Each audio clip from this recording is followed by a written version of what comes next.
दोस्तों अगर आप इस बार 2021 में लॉकडाउन खत्म होते ही श्री केदारनाथ धाम जाने के बारे में सोच रहे हैं तो बिल्कुल सही वीडियो पर आपने क्लिक किया है, क्योंकि आज हम बात करने जा रहे हैं कि आप लोग कैसे लखनऊ से केदारनाथ जा सकते हैं या फिर आप इंडिया किसी भी कोने से श्री केदारनाथ धाम कैसे जा सकते हैं। और दोस्तों बहुत सारी चीज़ें होती हैं जो कि आपको पता नहीं होती हैं। अगर मान लीजिए आप पहली बार श्री केदारनाथ धाम जा रहे हैं तो दोस्तों वहाँ पर जाने के बाद अगर आपको पता चलती हैं वहाँ पर बहुत सारी चीज़ें कि आपको ये करना है, आपको ये करना है, तो आपको बहुत ज़्यादा उसमें परेशान भी होना पड़ता है, क्योंकि जो काम आप सिर्फ 5 मिनट के अंदर कर सकते हैं घर बैठकर, वही काम करने के लिए आपको वहाँ पर 3-3, 4-4 घंटे तक की लाइन में लगना पड़ जाएगा।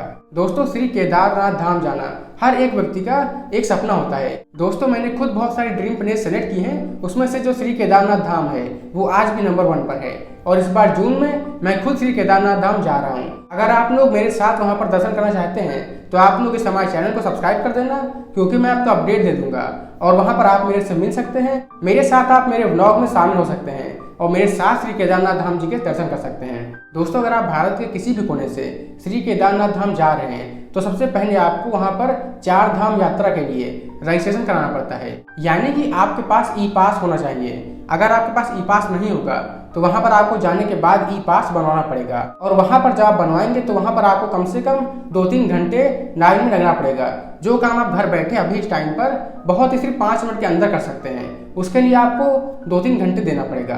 तो सबसे पहले तो आप एक काम कर लो, आप जिस भी डेट को श्री केदारनाथ धाम जा रहे हैं सबसे पहले आप लोग ई पास बनवा लो। दोस्तों बस आपको उसमें रजिस्ट्रेशन करना है और कोई बहुत बड़ा काम नहीं करना है। और कैसे आपको रजिस्ट्रेशन करना है उसका लिंक मैंने आपको डिस्क्रिप्शन में दे दिया है।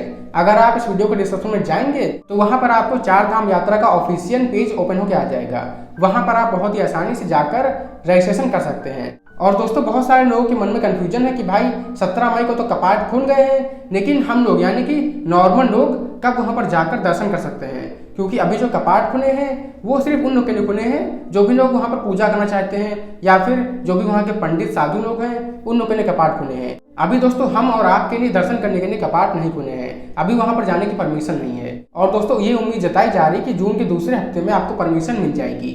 जैसे ही दोस्तों परमिशन मिलेगी मैं आपको चैनल पर अपडेट कर दूंगा। अब दोस्तों बात करते हैं कि अगर मान लीजिए आपको लखनऊ से श्री केदारनाथ धाम जाना है या फिर आप इंडिया किसी भी कोने से अगर आपको श्री केदारनाथ धाम जाना है तो कैसे आपको जाना है। दोस्तों आप लखनऊ से अगर हम बात करें तो आप बाई ट्रेन भी जा सकते हैं और आप यहाँ पर बाई एरोप्लेन भी जा सकते हैं, या फिर अगर आपके पास खुद का साधन है तो आप उससे भी जा सकते हैं। लेकिन मैं आपको रिकमेंड करूंगा कि अगर आप श्री केदारनाथ धाम जा रहे हैं तो अपने खुद के साधन से ना जाएं, क्योंकि वहाँ पर पूरा पहाड़ी इलाका है। तो अगर आपको एक्सपीरियंस नहीं वहाँ पर गाड़ी चलाने का तो आप यहाँ पर किराए से ही जाइए, ज़्यादा फायदा रहेगा। दोस्तों सबसे पहले आप लखनऊ से जा रहे हैं चाहे आप कहीं से भी जा रहे हैं, सबसे पहले आपको अगर आप बाई ट्रेन जा रहे हैं तो आपको ऋषिकेश या फिर आपको हरिद्वार में जाना है, वहां पर आपको उतरना है। अगर आप बाई ट्रेन जा रहे हैं तो आप ऋषिकेश या फिर हरिद्वार में से किसी एक स्टेशन पर उतर जाइए। अगर आप बाई एरोप्लेन जा रहे हैं तो आप देहरादून पर उतर जाइए, वहां से आप ऋषिकेश या फिर हरिद्वार आ जाइए। उसके बाद दोस्तों आपको सुबह 5 से 7 बजे तक की ऋषिकेश और हरिद्वार दोनों ही जगह से आपको बस मिल जाएगी और वो जो बस है वो सीधा आपको पहुंचाएगी सोनप्रयाग। और जो बस का किराया होगा ऋषिकेश से हरिद्वार जाने का वो 250 से 300 रुपए के बीच में होगा। इसके बाद आपको सोनप्रयाग आप पहुंच जाएंगे और सोनप्रयाग में आने के बाद आपको एक टैक्सी करनी पड़ेगी। बोलेरो टाइप की एक टैक्सी होती है जो कि आपसे सिर्फ 30 रुपए लेगी और वो आपको सोनप्रयाग से गौरीकुंड तक की छोड़ देगी। उसके बाद आपकी जो यात्रा है वो गौरीकुंड से स्टार्ट हो जाएगी। उसके बाद आपको 16 से 18 किलोमीटर का जो सफर है वो पैदल ही चलना पड़ेगा। हालांकि अगर आप लोग चाहें तो आप हेलीकॉप्टर से या फिर घोड़े से भी यात्रा कर सकते हैं, बट अगर आप लोग पैदल चलने में सक्षम हैं, अगर आपके पैर साथ दे रहे हैं और आपको थकान नहीं होती है तो मैं तो आपसे यही कहूंगा कि आप लोग पैदल ही यात्रा करें, क्योंकि जो मजा पैदल यात्रा करने का वो आपको हेलीकॉप्टर या घोड़े पर नहीं मिलेगा। क्योंकि जब आप पैदल यात्रा करेंगे ना तो आप लोग जहाँ पर चाहें वहाँ पर रुक सकते हैं, आपको प्रकृति के ऐसे ऐसे दृश्य देखने को मिलेंगे जो आप लोग सोचे भी नहीं होंगे और आपको वहाँ पर जाने के बाद एक ऐसी पॉजिटिव वाइब मिलती है जो कि आप यूट्यूब पर वीडियोस को देखकर केदारनाथ जी की महसूस कर ही नहीं सकते। उसके लिए आपको वहाँ पर जाना ही पड़ेगा और वहाँ पर जाने के बाद आपको ऐसा लगेगा कि हम लोग बिल्कुल स्वर्ग में आ गए हैं और वहाँ पर आपका मन करेगा कि बस मैं यहीं पर बैठा रहूं और मैं सुबह से शाम तक की एक जगह बैठा रहूं। प्रकृति के ऐसे ऐसे नज़ारे वहाँ पर आपको देखने को मिलेंगे कि आपकी जो आंखें हैं शायद उसको भरोसा भी ना हो। तो उसके लिए आपको एक बार श्री केदारनाथ धाम तो जाना ही चाहिए और मैं तो जाऊंगा ही भैया। आप लोग भी बताना कमेंट में कि आप लोग जाएंगे, क्या इस साल जाएंगे। दोस्तों आप लोग हेलीकॉप्टर की भी टिकट अगर आप चाहें तो आप ऑनलाइन बुक कर सकते हैं, उसका भी लिंक मैं आपको डिस्क्रिप्शन में दे दूंगा। वहां पर आपको एक ऑप्शन दिखेगा हेली सेवा नाम का, आपको उस पर क्लिक करके आसानी से अगर आप चाहें तो आप टिकट बुक कर सकते हैं। अगर मान लीजिए आपके घर में कोई है जो कि पैदल नहीं चल सकता तो उसके लिए अगर आप चाहें तो आप टिकट बुक कर सकते हैं। इसका किराया जो होता है लगभग वो होता है 3000 से 4000 रुपये एक तरफ का, ठीक है, इस टाइम पर। और जो घोड़े का किराया होता है वो लगभग 2000 के आसपास होता है। तो आप लोग को जो भी सही लगे आप वो बुक कर सकते हैं। दोस्तों अगर आप पैदल यात्रा करने वाले हैं तो आप लोग हमेशा जूते पहनकर ही यात्रा करना, क्योंकि बहुत सारे लोग क्या होते हैं कि वो चप्पल पहन के यात्रा करते हैं। लेकिन अगर आप श्री केदारनाथ धाम जी की यात्रा करने जा रहे हैं, 18 किलोमीटर की जो यात्रा है, अगर आप लोग जूते पहन के करेंगे तो ज्यादा सही रहेगा, क्योंकि ये जो रास्ता है वो ग्लेशियर से होकर जाता है, जहां पर अगर मान लीजिए आप चप्पल पहने होंगे तो फिसल सकते हैं। लेकिन वहां पर अगर मान लीजिए आप जूते पहनकर यात्रा करेंगे तो ज्यादा कंफर्टेबल रहेगा।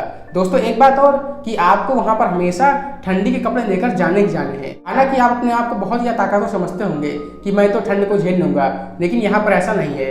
आपकी अपनी सेहत का भी आपको ख्याल रखना है, तो उसके लिए आपको यहाँ पर ठंड के कपड़े जरूर लेके आने हैं। आप किसी भी सीजन में यहाँ पर आए आपको ठंड के कपड़े लाने ही लाने हैं। इसके बाद दोस्तों आपकी जो यात्रा है वो 16 से 18 किलोमीटर की स्टार्ट हो जाएगी। इसके बाद दोस्तों आपको श्री केदारनाथ मंदिर जी के 2 किलोमीटर पहले आपको शिविर मिलेगा, होटल्स मिलेंगे, जहां पर आप दर्शन करने के बाद ठहर सकते हैं।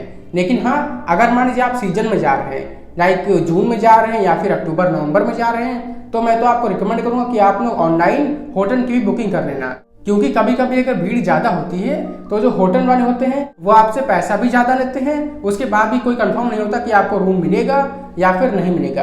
आपको बहुत सारी परेशानी वहां पर हो सकती है। अगर आप लोग पीक सीजन में जा रहे हैं तो मैं तो यह कहूँगा कि आप लोग ऑनलाइन होटल बुक कर लो, पैसा जब उतना ही पड़ना है तो आप लोग ऑनलाइन बुक कर लो। तो आप जब भी जाए श्री केदारनाथ धाम आपको 2 काम ऑनलाइन ही करने हैं। एक तो ई पास बनवाना है, यानी कि आपको रजिस्ट्रेशन करवाना है। दूसरा जो आपको होटल की बुकिंग है वो भी ऑनलाइन कर लेंगे तो ज्यादा सही रहेगा। तो आप इस तरीके से लखनऊ से या फिर इंडिया के किसी भी स्टेट से श्री केदारनाथ धाम जी की यात्रा कर सकते हैं। कैसे आपको जाना है, क्या क्या लेके आपको जाना है, मैंने आपको बता दिया है। अब बात करते हैं बजट की, क्योंकि बहुत सारी वीडियोस आपने देखी होंगी यूट्यूब पर बजट के बारे में। कोई कहता है भाई 3000 रुपये लेके जाओ एक पर्सन पर, कोई कहता है 5000 लेके जाओ, कोई कहता है 10,000 लेके जाओ, कोई कहता है 15,000 लेके जाओ। लेकिन अगर आप एक मीडियम बजट की बात करें जहां पर आपको कोई दिक्कत का सामना भी ना करना पड़े और आपको घूमने में मजा भी आए, तो उसके लिए दोस्तों बात करते हैं बजट की। सबसे पहले अगर आप लखनऊ से केदारनाथ धाम जा रहे हैं तो आपका जो किराया है केदारनाथ धाम आने का और जाने का, बाई ट्रेन, उसके बाद बस, उसके बाद बोलेरो, सारा किराया मिलाकर आने जाने का 1500 रुपये हो जाएगा आपका किराया। अगर आप ट्रेन में स्लीपर क्लास में जाते हैं तो इसके बाद आपका जो होटल का खर्चा है, अगर मैं मानूं कि आप 2 पर्सन जा रहे हैं यानी कि 2 लोग जा रहे हैं, तो आपका जो होटल का किराया हो जाएगा वो 1500 रुपये हो जाएगा एक दिन का। अगर आप वहां पर 2 दिन ठहरते हैं तो 3000 रुपये मान लेना। चलो मैं आपको एक पर्सन का बताता हूँ, जितने भी लोग आप लोग जाओ आप अपने हिसाब से उसको मल्टीप्लाई कर देना, ठीक है। तो जो होटल का किराया हो जाएगा वो एक लोग का, अगर आप 2 दिन रुकते हैं वहां पर, तो हो जाएगा लगभग 2000 रुपये, यानी कि 1500 आने जाने का, 2000 रुपये होटल का और 1000 रुपये आपके खाने पीने का, यानी कि 4500 रुपये एक पर्सन का हो गया रहना, खाना और आना जाना। इसके बाद आप यहाँ पर 2500 रुपये और रख लीजिए, क्योंकि जाहिर सी बात है कि अगर आप श्री केदारनाथ धाम जा रहे हैं तो आपके पास एक्स्ट्रा पैसे या फिर आपका कुछ अगर मन है कुछ खरीदने का या फिर आपकी कोई वहां पर इच्छा हुई जैसे कि, तो आपके पास पैसा तो होना ही चाहिए। यानी कि जो टोटल बजट आपका हो गया एक पर्सन का वो लगभग 7000 रुपये हो गया अगर आप लोग लखनऊ से जा रहे हैं तो।